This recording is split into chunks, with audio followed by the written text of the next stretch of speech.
Nos enseñaron que solo hay un Dios, un creador absoluto, sin rivales, sin igual. Pero, ¿por qué la Biblia habla de otros dioses?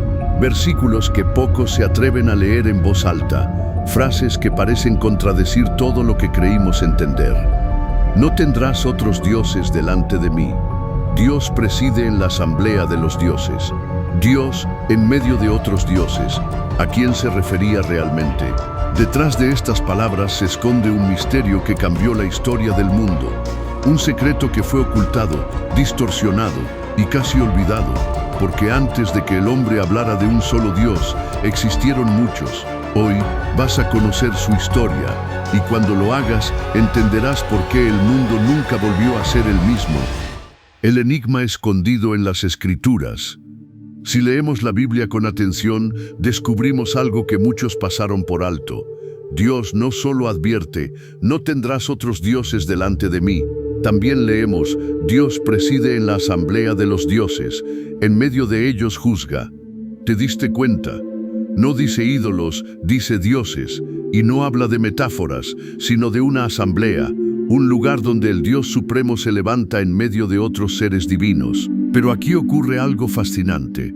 En el texto original hebreo, la palabra que se traduce como Dios es Elohim, y ese término no significa solo uno. Elohim puede referirse al Creador, pero también a otros seres celestiales, ángeles, espíritus o entidades de poder sobrenatural. Es decir, cuando la Biblia usa la palabra Elohim, no siempre está hablando del mismo ser, sino de una categoría de existencia divina. Entonces, ¿qué estaba describiendo realmente el antiguo Israel? ¿Un Dios solitario o un consejo celestial?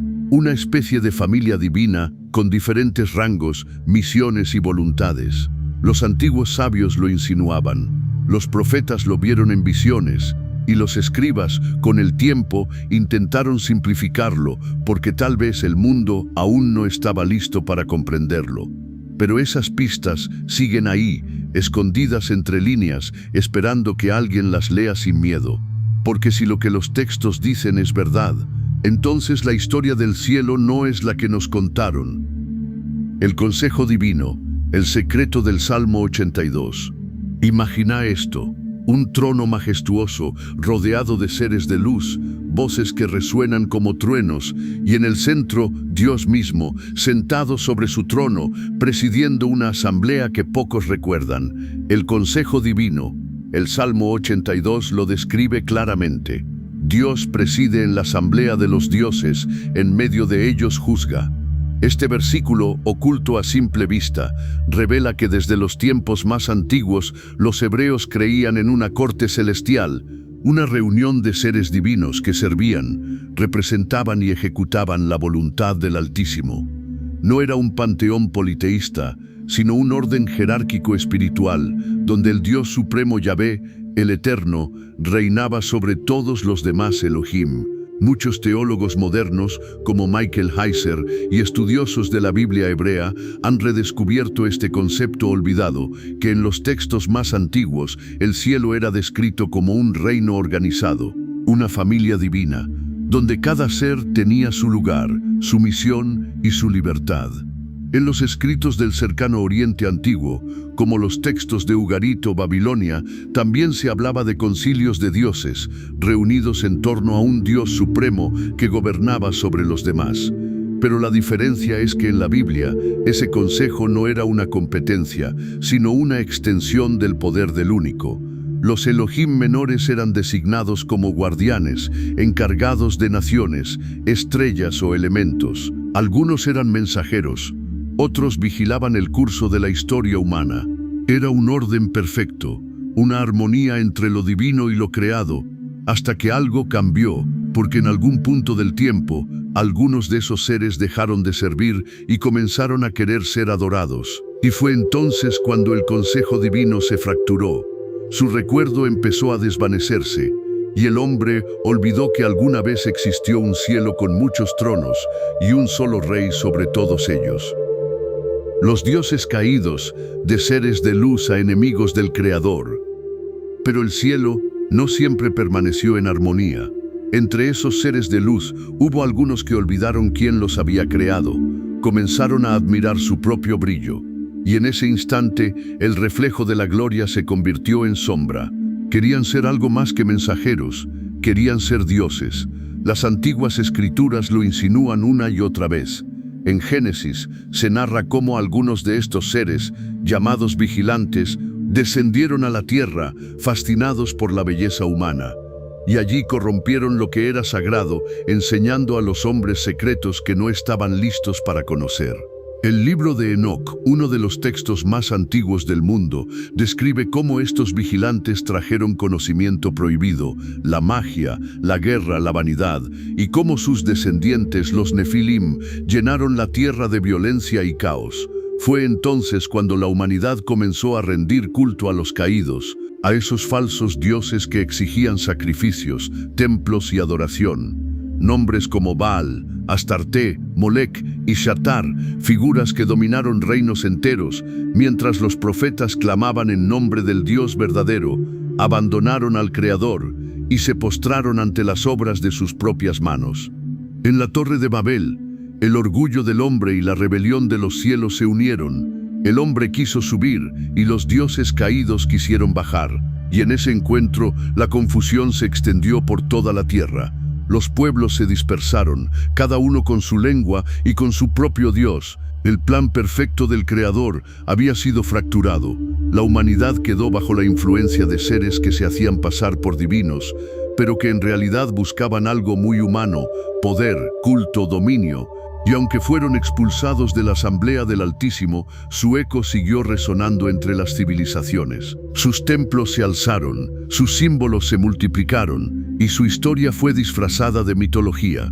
Pero hay algo que los profetas nunca explicaron del todo. Si esos dioses fueron derrotados, ¿por qué aún sentimos su influencia hasta hoy?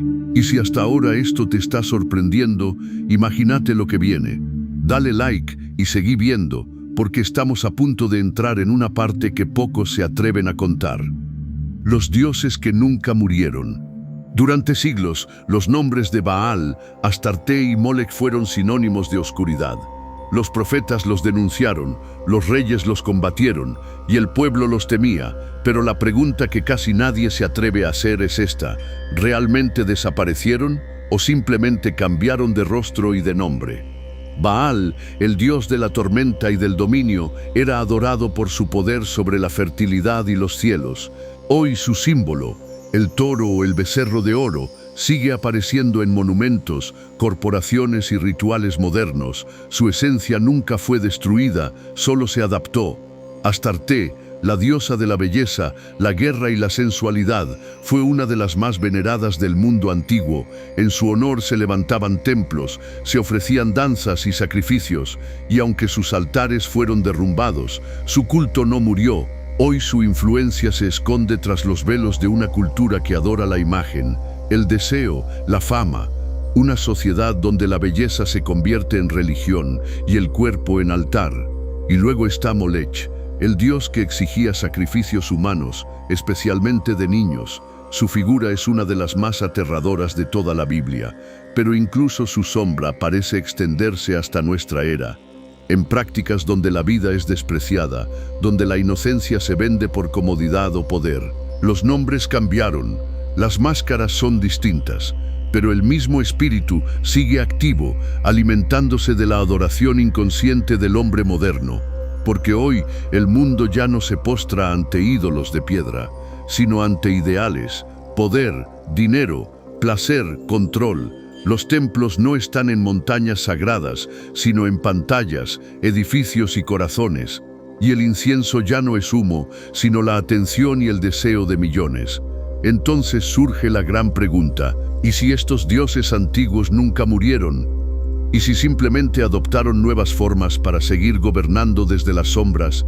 Quizás los mismos poderes espirituales que un día dominaron Egipto, Canaán o Babilonia, siguen hoy entre nosotros, disfrazados de progreso, de libertad o de éxito. Y si es así, ¿a quién estás adorando sin saberlo? El misterio de los Elohim: no todos eran enemigos. Cuando escuchamos la palabra Elohim, muchos piensan automáticamente en dioses falsos o rebeldes, pero no todos los Elohim fueron enemigos del Creador. Algunos permanecieron fieles, firmes, inquebrantables ante la rebelión de sus semejantes. El mismo término Elohim, en hebreo, no significa necesariamente dioses en plural, sino seres poderosos, entidades espirituales. Un término que abarca tanto al Altísimo como a todos los que habitan en su dimensión divina. Entre ellos surgieron dos caminos. Unos eligieron la luz, otros la oscuridad. Los fieles fueron los guardianes del orden celestial. Seres como Miguel, el guerrero de la justicia divina, Gabriel, el mensajero de las revelaciones, y muchos otros cuyos nombres se perdieron, pero cuya lealtad permanece viva. Ellos no buscaban adoración, sino proteger la creación y servir al propósito del Eterno. Mientras tanto, los caídos se convirtieron en la sombra del mundo espiritual. Fueron los que se dejaron corromper por el orgullo, la envidia y el deseo de poder, y así comenzó la gran fractura, la división que cambió para siempre la estructura del cosmos invisible. Lo que los antiguos llamaron la guerra de los dioses no fue solo un conflicto en los cielos, fue una batalla por la conciencia humana, porque desde ese momento la humanidad quedó en medio de dos fuerzas, la que busca elevar el alma hacia la luz y la que intenta arrastrarla a la oscuridad. Y si miramos con atención, esa misma guerra continúa hoy, no en los tronos ni en las estrellas, sino en el interior de cada uno de nosotros.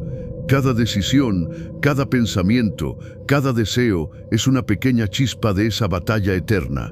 Tal vez los antiguos Elohim no desaparecieron del todo. Tal vez siguen observando, esperando, luchando, no por templos ni sacrificios, sino por el alma del ser humano, el campo de batalla donde se decide el destino de la luz y la oscuridad. El despertar, recordar quién gobierna realmente. Tal vez ahora entendemos algo que antes parecía confuso. El olvido de los dioses antiguos no fue un accidente, ni una simple pérdida en el paso del tiempo. Fue parte del plan, un plan para que el ser humano dejara de mirar a los cielos buscando ídolos y comenzara a mirar dentro de sí mismo para recordar quién es el único digno de adoración. Porque desde el principio, el propósito del Altísimo no fue eliminar la pluralidad del mundo celestial, sino revelar su supremacía sobre todo lo que existe. Los cielos están llenos de seres poderosos, sí, pero solo uno es el origen de toda luz, el principio y el fin de todo lo creado. Los antiguos otros dioses fueron testigos, reflejos imperfectos de su grandeza. Algunos se apartaron, otros permanecieron fieles, pero ninguno comparte su trono. Y tal vez ese fue el verdadero propósito del silencio, del olvido, de los siglos en que sus nombres desaparecieron. Que al final recordáramos quién gobierna realmente. Hoy, ese despertar vuelve a llamarnos, a mirar el mundo con ojos nuevos, a reconocer que no todo lo visible es lo real, y que las fuerzas invisibles siguen obrando en lo espiritual, pero también que la elección siempre fue nuestra. Podemos seguir adorando los nuevos ídolos, el poder, el dinero, la fama, el ego, o podemos volver a la fuente de toda verdad. El verdadero despertar no es descubrir a los dioses olvidados, sino recordar al Dios que nunca se olvidó de nosotros. Quizá los otros dioses nunca desaparecieron. Tal vez siguen ahí silenciosos, observando desde las sombras del tiempo, esperando que recordemos quién tiene la última palabra. Porque en el fondo toda esta historia de caídas, rebeliones y misterios olvidados no se trata de ellos, sino de nosotros, de cómo, a lo largo de los siglos, la humanidad fue llamada una y otra vez a distinguir entre lo que brilla y lo que verdaderamente ilumina. Y cuando finalmente comprendemos eso, sentimos algo que ninguna historia antigua puede borrar, el eco de lo divino resonando dentro del alma. Ese eco nos recuerda que no hay poder más grande que el amor que gobierna los cielos, ni nombre más alto que el del Dios que nunca deja de buscarnos. Así que ahora te pregunto, ¿crees que los otros dioses siguen actuando en nuestro mundo? Déjame tu opinión en los comentarios, me encantará leerte. Y si este video te abrió los ojos, compártelo con alguien que necesite escuchar esta verdad. No olvides suscribirte a Código Divino, porque lo que viene revelará aún más secretos del reino,